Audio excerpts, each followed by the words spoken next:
মকর রাশির ব্যক্তিদের জন্য ২য় এপ্রিল দিনটি দায়িত্ব পালনের এবং কঠোর পরিশ্রমের। শনির প্রভাবে আজ আপনার কর্মক্ষেত্রে ব্যস্ততা বাড়বে, যা আপনার দীর্ঘমেয়াদী ভবিষ্যতের জন্য শুভ ফল নিয়ে আসবে। আপনি যদি দীর্ঘ সময় ধরে কোনো জটিল প্রজেক্ট শেষ করার চেষ্টা করছেন, তবে আজ তা সফলভাবে সম্পন্ন হবে। আর্থিক দিক দিয়ে দিনটি স্থিতিশীল থাকলেও অযথা ব্যয় নিয়ন্ত্রণ করা আজ আপনার জন্য জরুরি।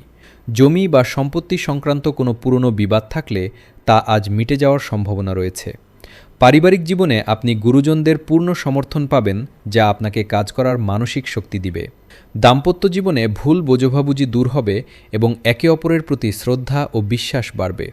স্বাস্থ্যের প্রতি যত্নশীল হন, বিশেষ করে হাড়ের সমস্যা বা জয়েন্টে ব্যথার রোগীদের আজ সাবধানে থাকতে হবে। শিক্ষার্থীদের জন্য আজ একাগ্রতা বজায় রাখা জরুরি। আজ আপনার শুভ রং কালো এবং শুভ সংখ্যা ৮।